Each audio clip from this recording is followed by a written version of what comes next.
this is a neat talk.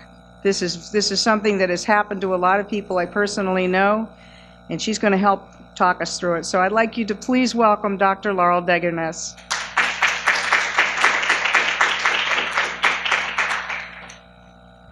Thank you for the invitation and opportunity to speak today. Might want to just dim the lights a little bit because I will include a few radiographs or x-rays, and that helps if the lights are a little dimmer. Anyway, I'll be talking about heavy metal toxicity or heavy metal poisoning in birds, and not necessarily just limited to psittacines, but that'll be the main focus today. Talk a little bit kind of like what birds are susceptible, where these toxins come from, kind of how we work through a case, the typical clinical signs, presenting signs, how we diagnose it, how we treat it, and some case examples. And of course, because I titled this, it can happen to anyone, I'll use a personal experience of an oops that happened to us. So basically, any bird that can pick up a piece of metal and ingest it can get heavy metal poisoning. And I'm primarily going to be talking about lead and zinc toxicity, or lead and zinc poisoning today. Of course, the focus will be mostly in pet birds today, but in the United States, we have a lot of, especially lead poisoning problems in waterfowl, birds of prey. In fact, the ban on lead shot for waterfowl hunting that was passed in 1992 was based largely on the impact on bald eagles that were getting secondary lead poisoning from eating waterfowl that had lead shot in their muscle. And so it wasn't a very effective argument to ban lead shot because of the millions of ducks and geese that died every year from lead poisoning. But when it was impacting our national symbol, the argument held a little more weight, so to speak.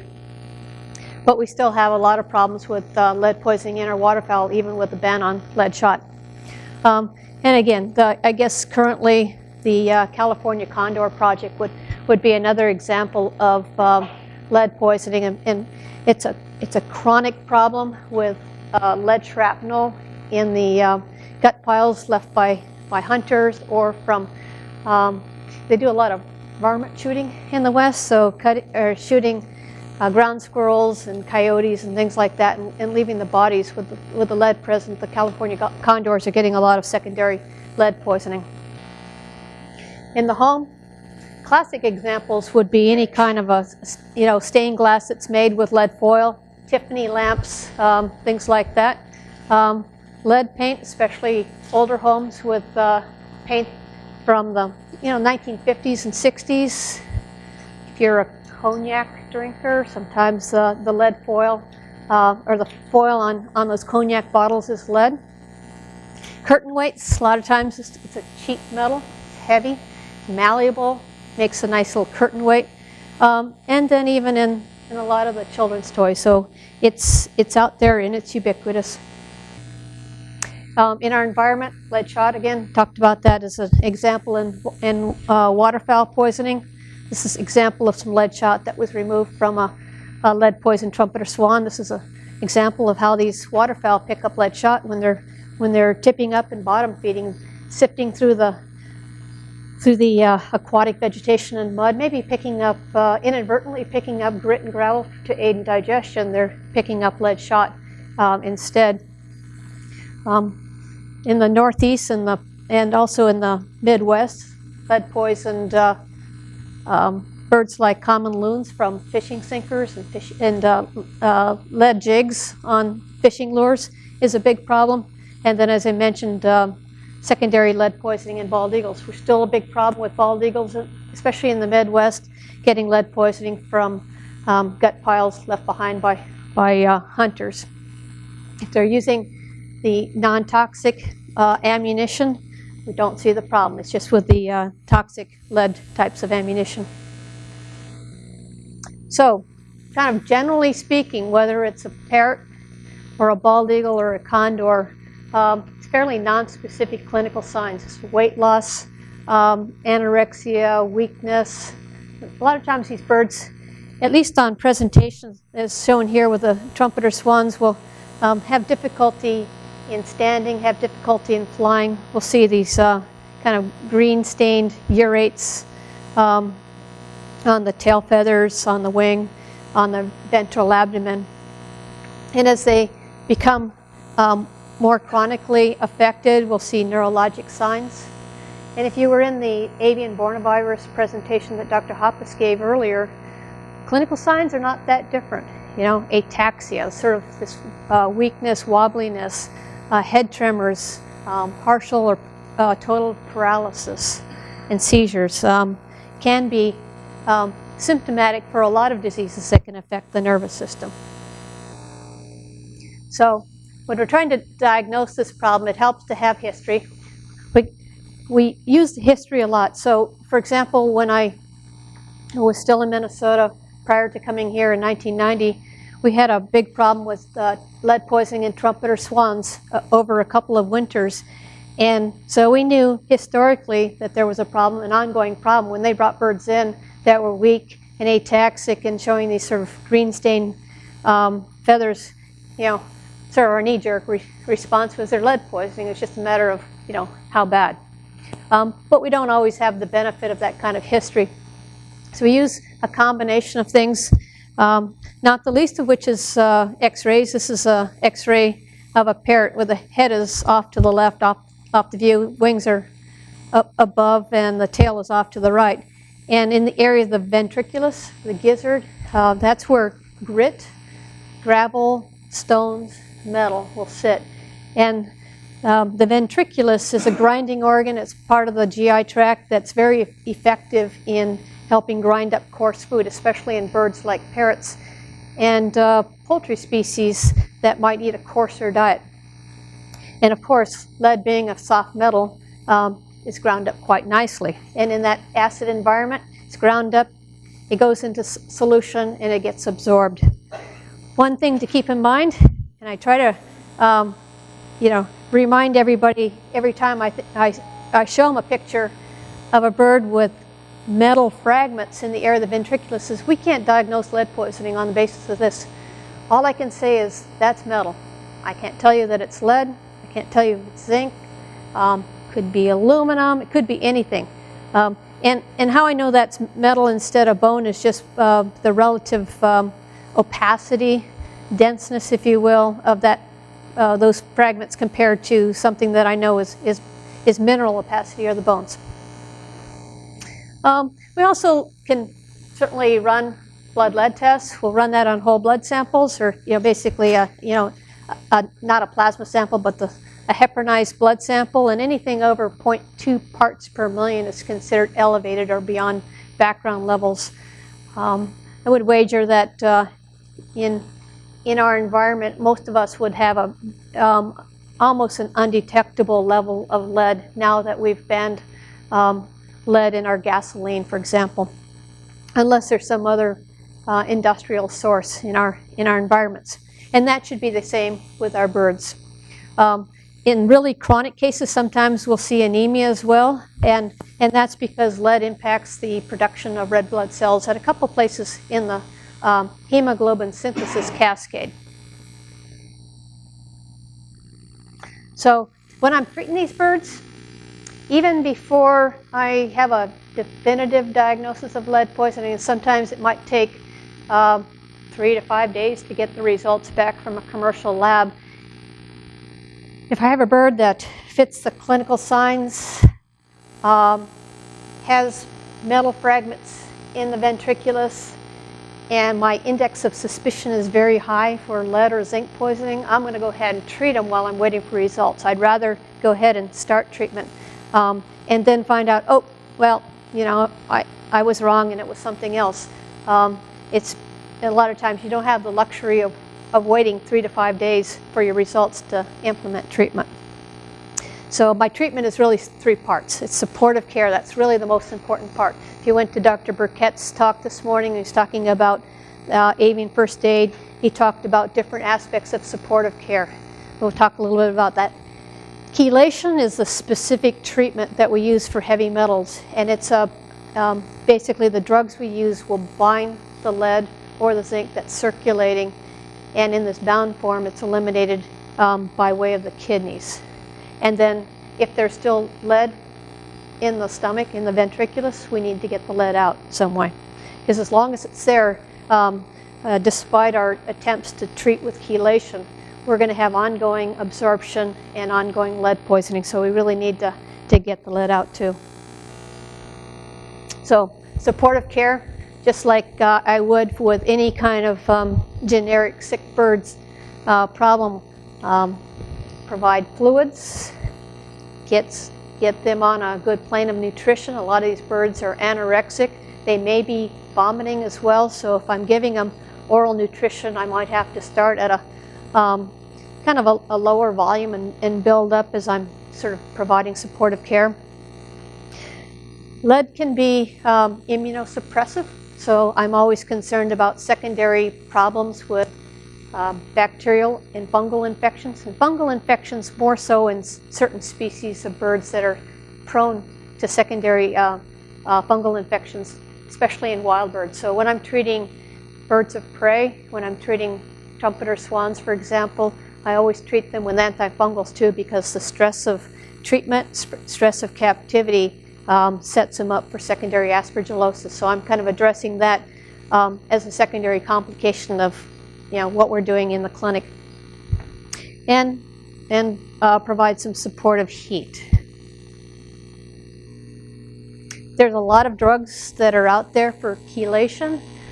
These are drugs that are actually adapted from the human literature. Calcium EDTA is the most common one. It's only given by injection, either intramuscular or intravenous. And so a lot of times I'll start them on calcium EDTA and then send them home on the second drug listed here, which,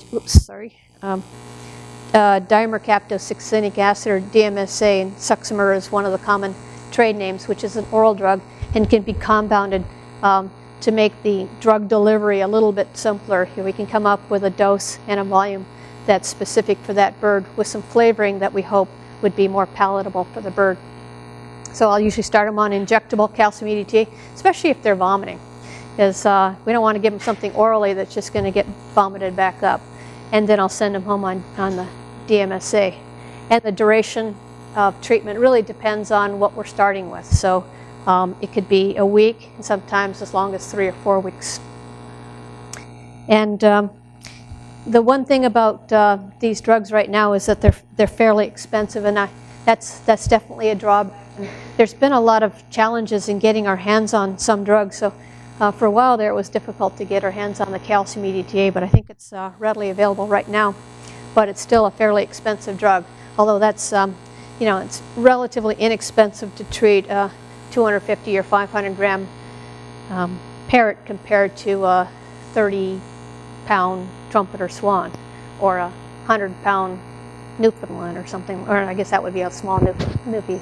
Let's see, a 100-pound obese laboratory retriever or something like that. Anyway, so it's all relative. And then there's the part about how to get the lead out. Again, as long as it's in there, it's going to be a source of problems. In parrots, a lot of times we'll use sort of bulk laxatives, if you will. My favorite go-to standard thing is to use peanut butter. I'll use the creamy peanut butter if I'm going to be tube feeding these birds, and I'll just mix it in with my tube feeding formula and give it that way. And a lot of birds like it, so when I send them home, owners can continue to feed peanut butter on crackers, out of a spoon, whatever works for them.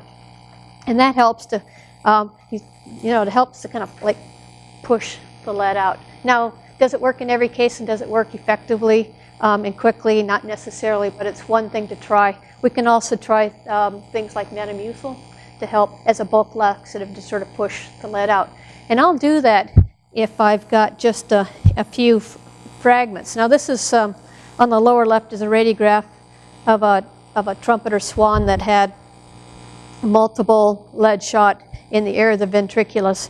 And that's almost too many for me to just say, well, I'm going to just try bulk laxative. So I'll talk about another technique that we can use in some birds.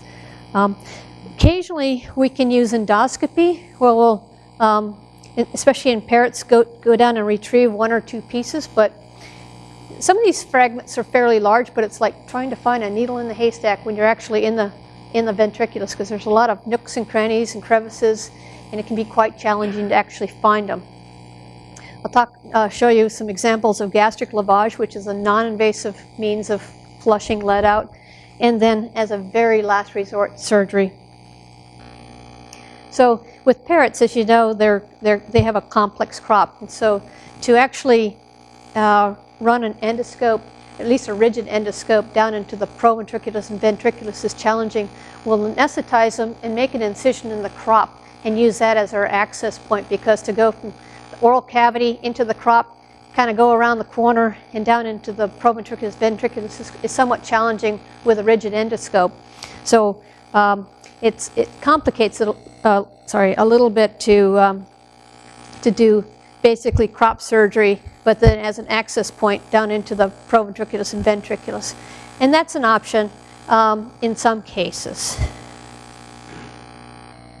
When I was working at Minnesota, over the course of one winter, we had about 70 lead-poisoned trumpeter swans come in over about a month's time. And this was at a raptor center, a raptor rehabilitation center. So we weren't really set up to do swans, but we came up with some techniques with the help of a local gastroenterologist and a human physician.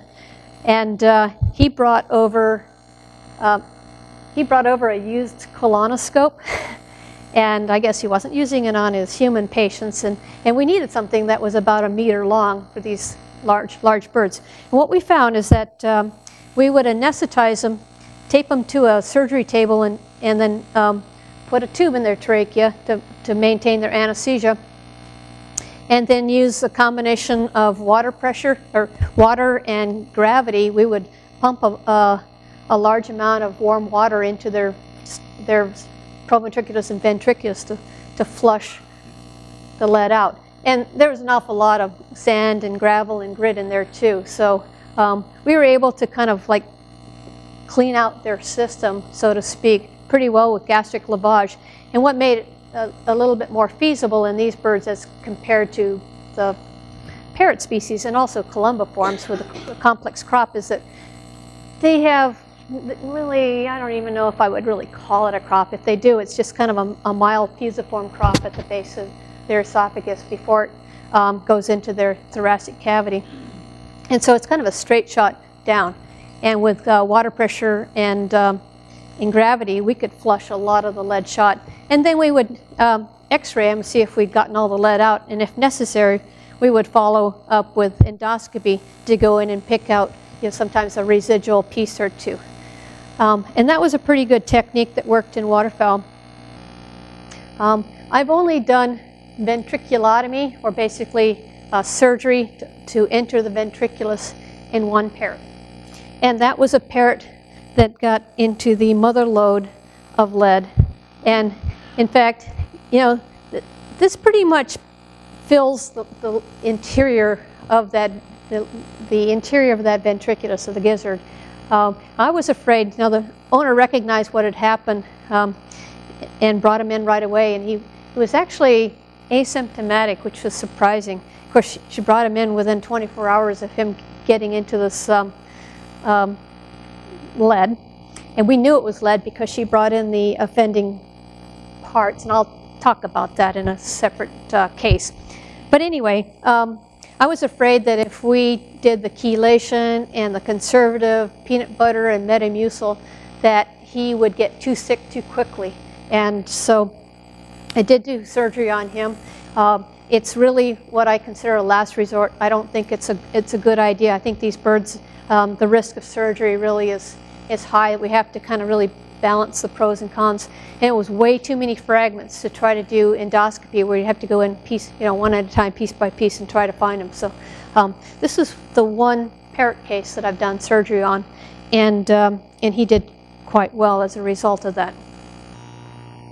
But usually when we're treating these guys, if their blood lead is over 1 part per million, it's the prognosis is guarded to poor.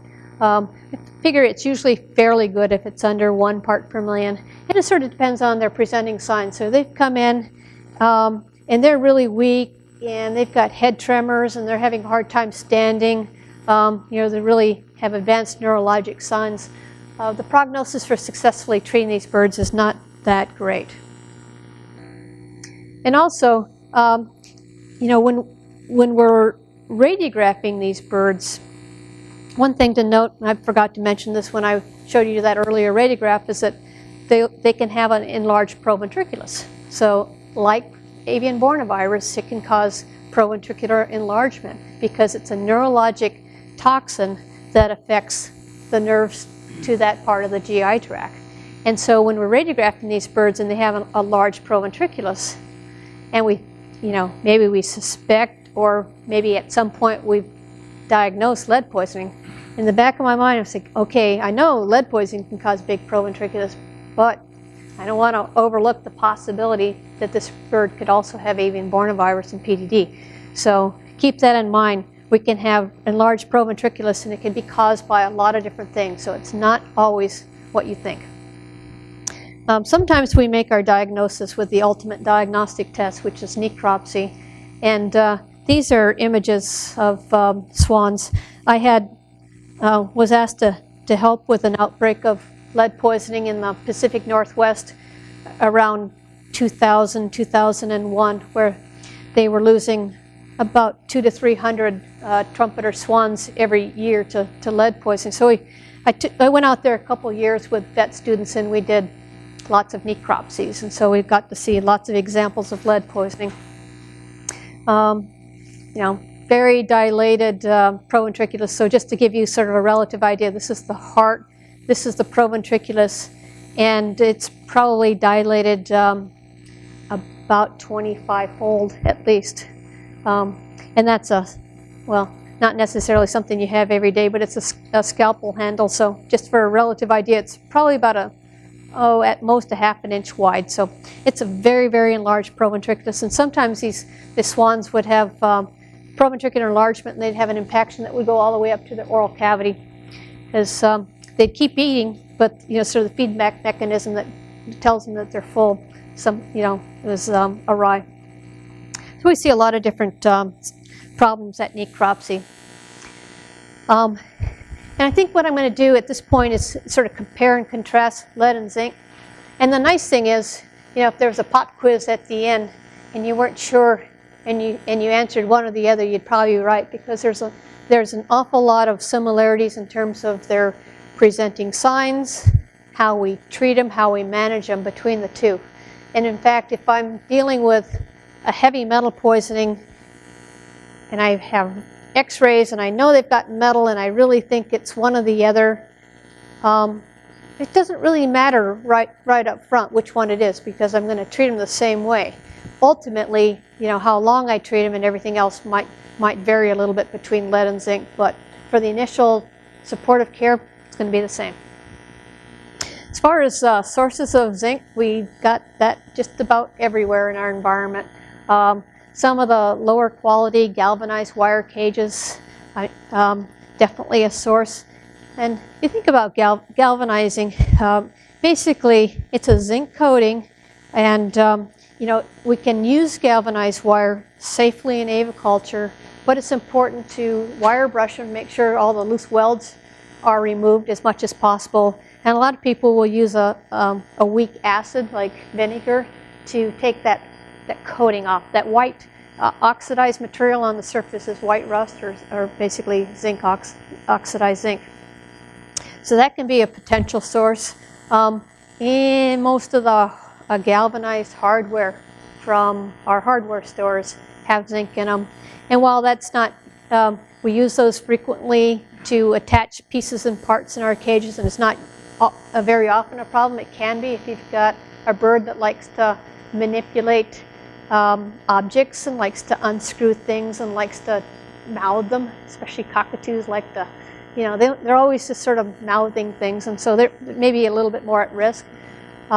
We had a hyacinth macaw dismantle a padlock, and turns out that those master padlocks that have all the little laminated layers, quite a bit of zinc in them, as it turns out. And we found that out sort of the bird found it out for us, I guess you could say.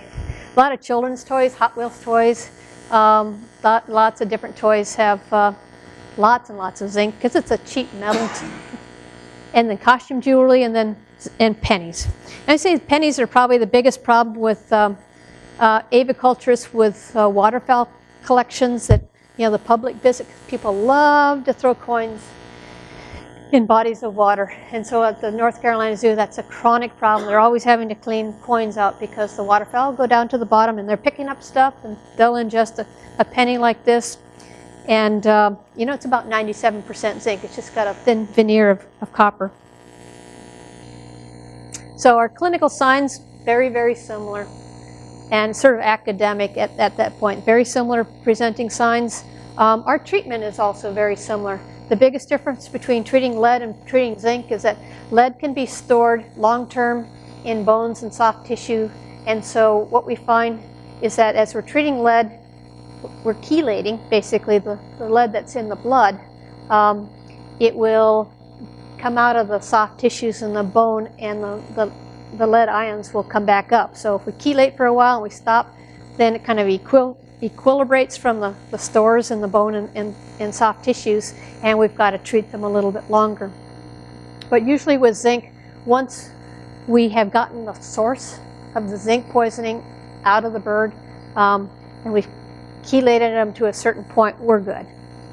Now, as far as diagnosing zinc poisoning, there's a bit of controversy on what's a toxic level, and it's a little bit of a squishy number. I usually think somewhere around 3 parts per million is probably about our cutoff. But to be honest, when we see zinc poison cases, they're in the double digits and higher. So I don't know. If I had a bird with 4 parts per million, I might treat him for a couple days, but that doesn't get me too worried.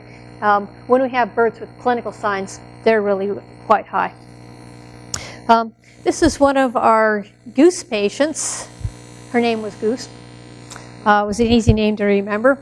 And her job was, she was a guard goose, and the owners were renovating a home in rural Alamance County, which is just west of here. They're renovating a home, so Goose took it upon herself to do some of the hardware cleanup. So her job, or self-assigned job, was to pick up metal nails and washers and staples and unidentifiable pieces and parts. So she came in with zinc poisoning. And we were able to get these pieces and parts out using gastric lavage, which was quite beneficial and certainly less invasive than doing a surgical approach. But that was her story. So kind of covered the sort of the background of lead and zinc poisoning. I'm going to go through some cases. There's any questions before I launch into some cases? Otherwise, there'll probably be time at the end too. I will try very hard not to go over. Yes. I have heard that I have stigmatized if you reach out to all powder coating. Can I consider powder coating done by any powder coating place to be okay, or should I be reading that? Okay, so the question was with powder coated cages, can you consider that safe or not? I don't have an answer. I think that there probably are some potential risks. Generally speaking, that's a safer option than a lot. Probably the safest, although more expensive too, would be stainless steel or the wrought iron. But of course, we're talking, about higher dollars. If you're concerned, you can take some of that, and a lot of state diagnostic labs will have toxicology sections that can do it. But if they can't do it, they can send it someplace, and the University of Pennsylvania has a state diagnostic lab that runs samples from all over the U.S., so that's an option. Spray paint that is what about spray paint? Especially stuff that is child safe. If it's a question about spray paint that's labeled child safe, should be lead-free, and any more that should be the case, I think. But I don't know for sure with some industrial applications of paint. So, but if it's labeled as child safe, I think that would be pretty safe bet. Question in the back? I just want to say, some of the cage companies have done tests and have questions with both companies themselves. Good. So like,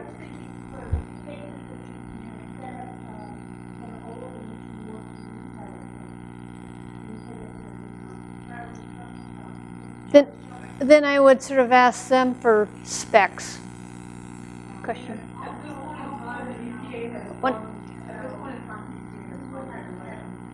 I'm sorry.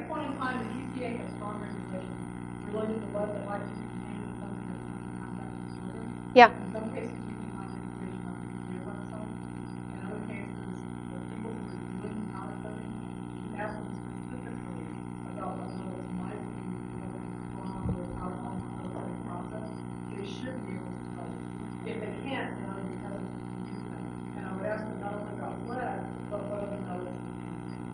That sounds like a good advice. Did you have? Okay. Well, I was out of color with one cages for quite a few years, and a while back, and I don't remember what the acceptable level was. But I think if they're routinely doing both cages, they should have had the colors tested. Right. But anyway, most of the colors used are fine. There's some that are not. So Oh. I have to look at different things and justify. Like I said, really someone that's probably doing both pages more than likely than access testing. That sounds like a good advice. Kind of stay with the reputable companies, and or if you're getting it done locally, ask specific questions. Okay. What I'm going to do next is just kind of go through some cases. I've changed the names to protect the innocent. So a young cockatoo came in with clinical signs. He's kind of the non-specific clinical signs. Quiet, he vomited, he'd been anorexic since the morning. Owner noticed he chewed on metal edging of a stained glass wall hanging. And apparently the cage had been sort of pushed up a little closer to the window than normal, so he was able to access it. And otherwise, diet husbandry was okay, and several other birds in the same household were apparently okay. So, non-specific findings on an exam, just a little bit weak, slightly dehydrated, but otherwise just sort of, nothing to write home about. So, this is what I do when I'm working with veterinary students. It's like, okay, well, this is the history, and the signalment is, 7-month-old lesser sulfur-crested cockatoo, hand-raised. Here's the history, here's the clinical signs. What do you think? What are some of our big possibilities? And of course, you're going to be a little biased today because you know the topic. So you're probably going to put heavy metals on the top of your list, but because, the presenting signs are so generic, it could be a lot of things. We don't want to overlook other things, or sometimes a combination of things that might be going on with these cases. So we're thinking about infectious diseases, Chlamydophila, gram-negatives are the bad guys, different fungal infections, viral, parasitic, we don't see that often, but don't want to just like ignore it completely because that's when it'll sneak up on you.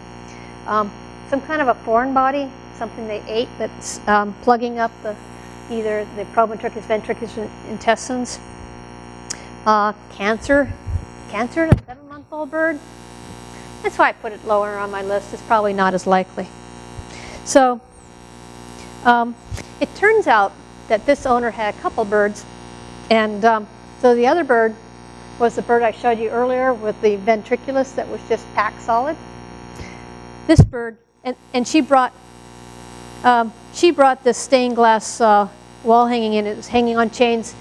It's about probably 18 inches high, and very clearly had been remodeled on the edge here. And I realized that not all stained glass is put together with lead, but there are some non-toxic options. But this one was very clearly lead. So the nice thing is, it's like we had a pretty good idea what we were dealing with at that point.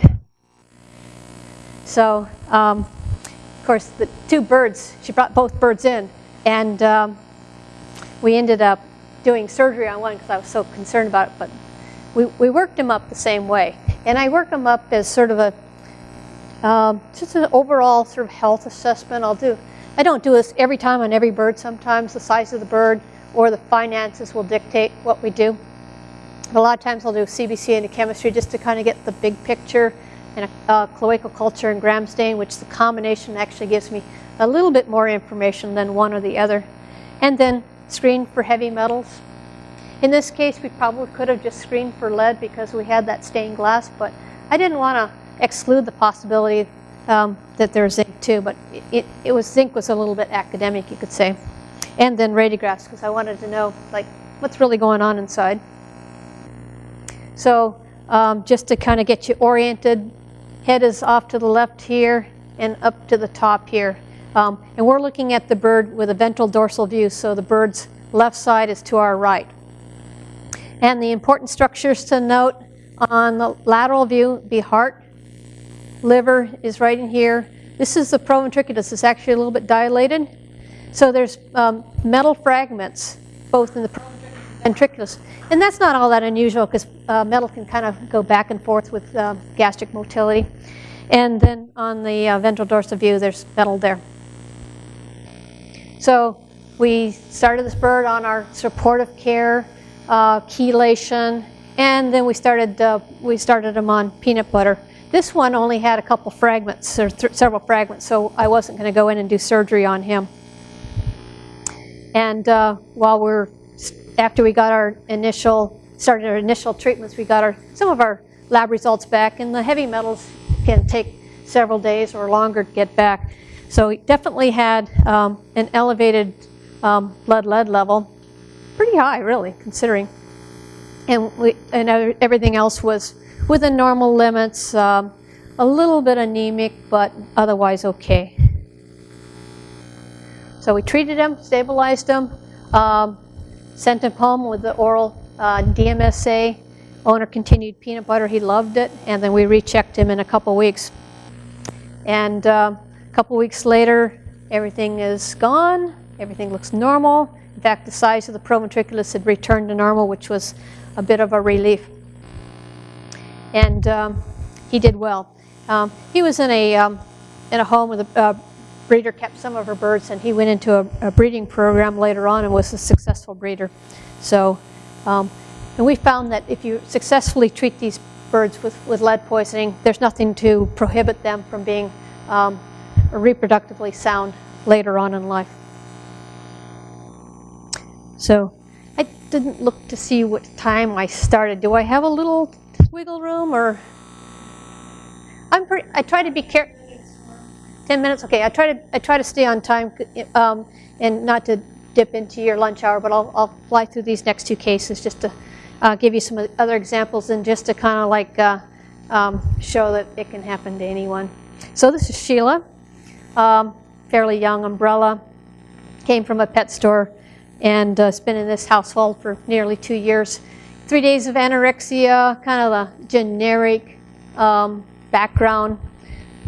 Clinical signs: vomiting, polyuria, sort of increased watery droppings, scant feces. The owner had given her a children's toy. She had some sort of chronic feather destructive behavior kind of over her crop area. So they were trying to give her different things to play with while they were at work. She came in with fairly non-specific clinical signs as well as this feather loss over her chest.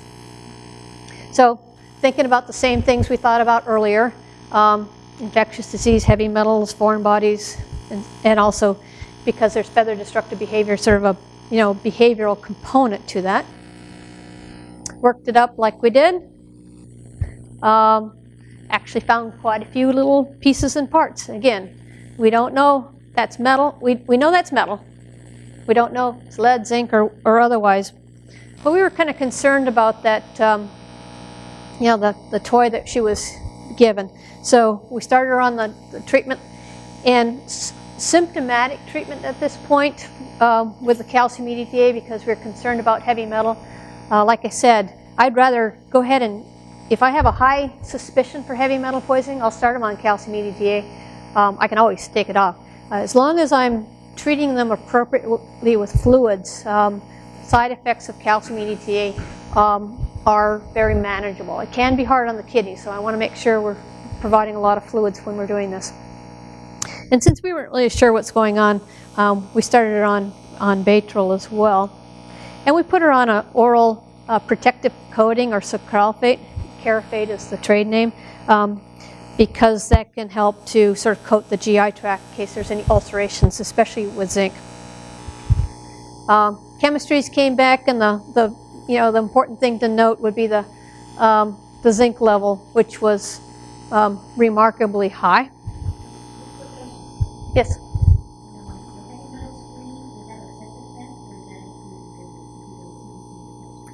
The question about heavy metal screen, is that a separate test? It is. You have to ask specifically.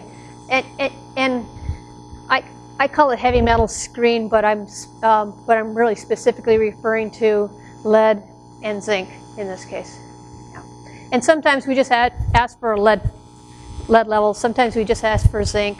Sometimes we ask for both, because they run them separately and they charge separately for those.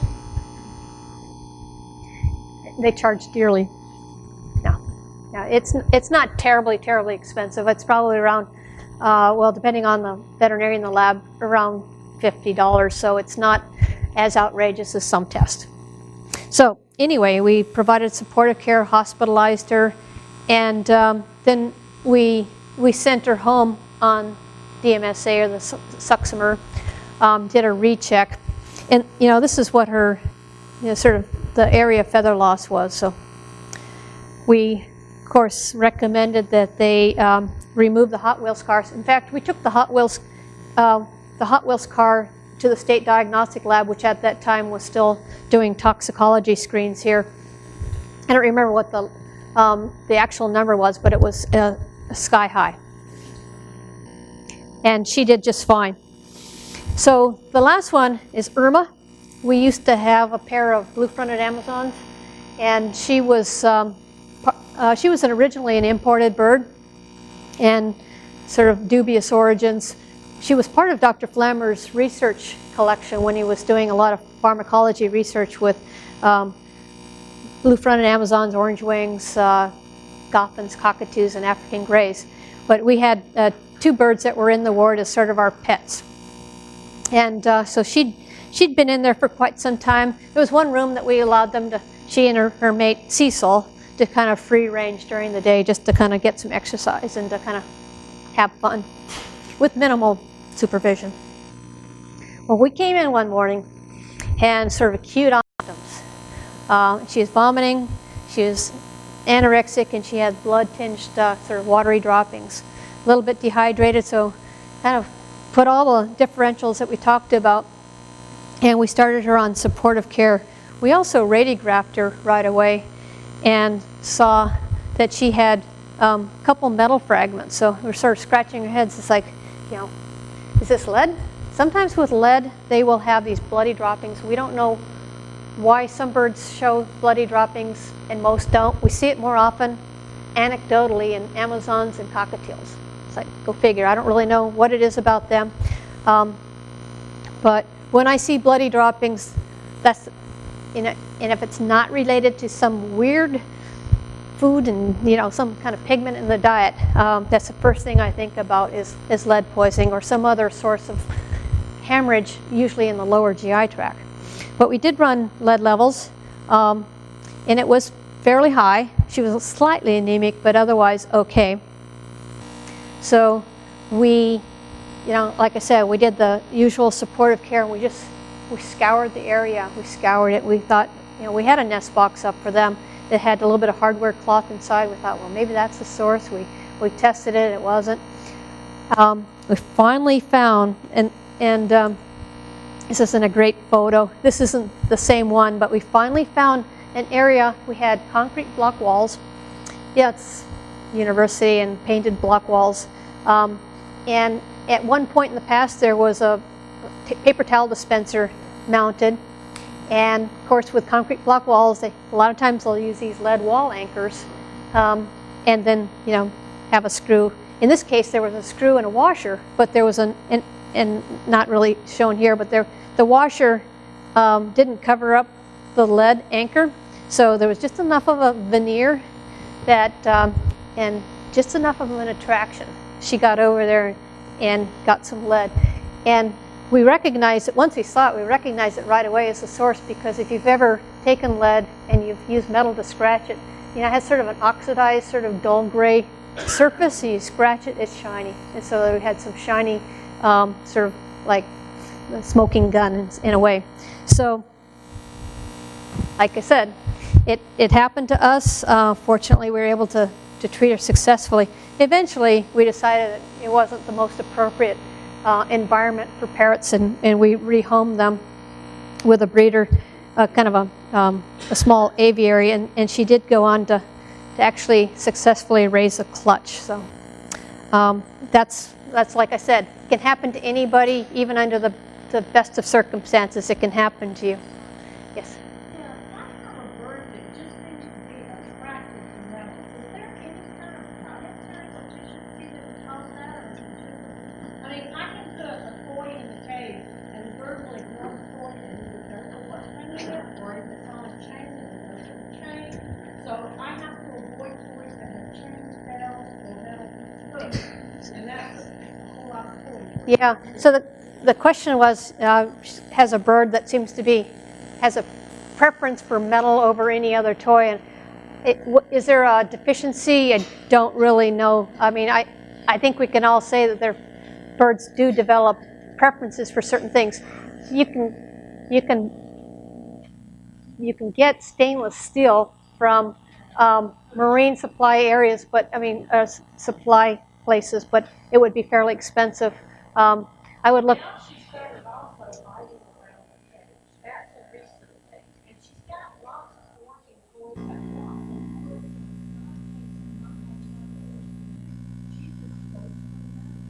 Yeah, I don't have an answer for that one. there's no deficiency that would make a bird. No known deficiency.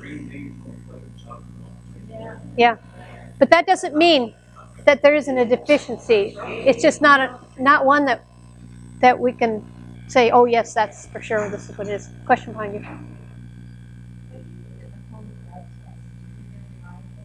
The home lead test might be okay. It probably gives you sort of a crude cutoff, but honestly, if you take it to a diagnostic lab, you're going to get a more reliable result. So that would be my recommendation.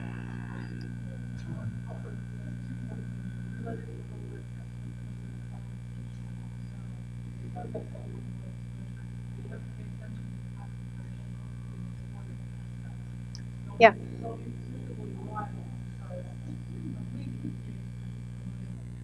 Okay. I have not used them, so I can't speak from personal experience.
Yeah.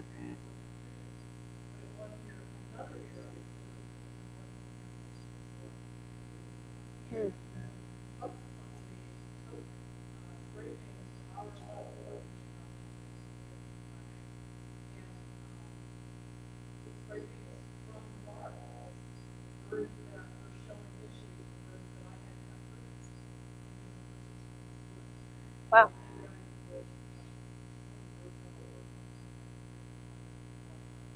Yeah.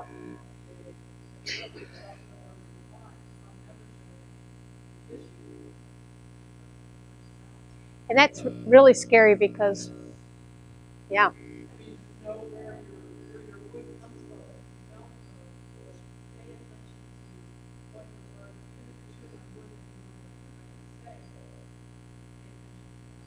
Good point.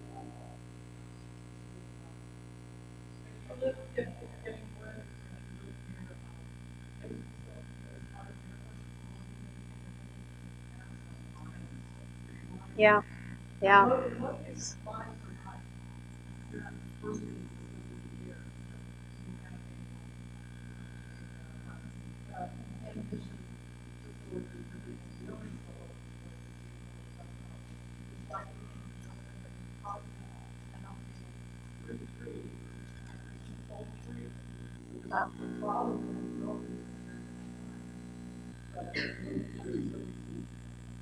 Yeah. That's a case report waiting to be written, it sounds like.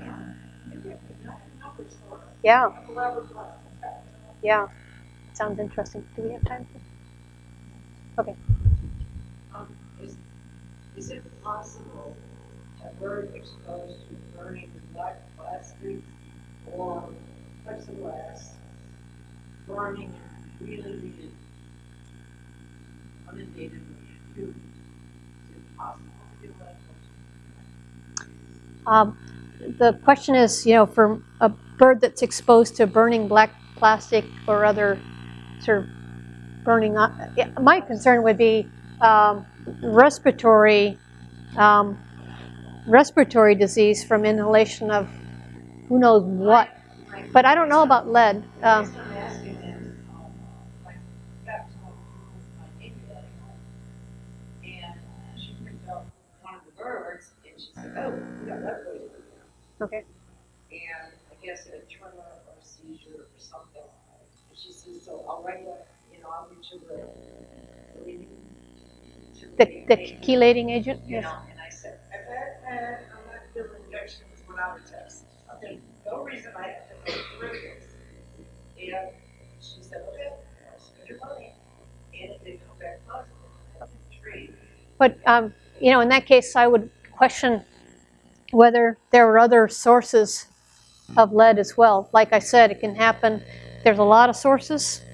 You know, another example with the wooden perches from, you know, sort of natural woods. So I don't know. Do you know if black plastic? It sounds like you have some. Okay, because I.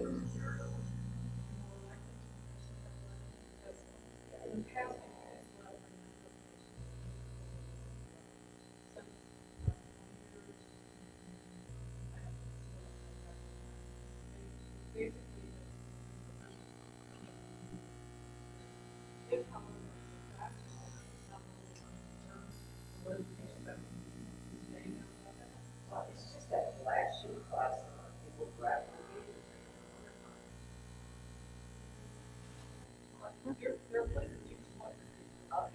Okay. I think we're going to take one more question, and then I'll take questions afterwards for anyone else. Yes.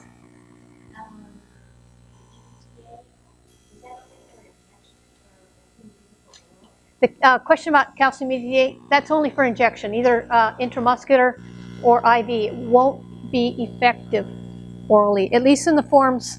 Now, I don't know if they've come up with new formulations, but the formulations we've used have to be given by injection. But there's D-penicillamine that I didn't mention as another option, and then there's the DMSA or the succimer that can be given orally.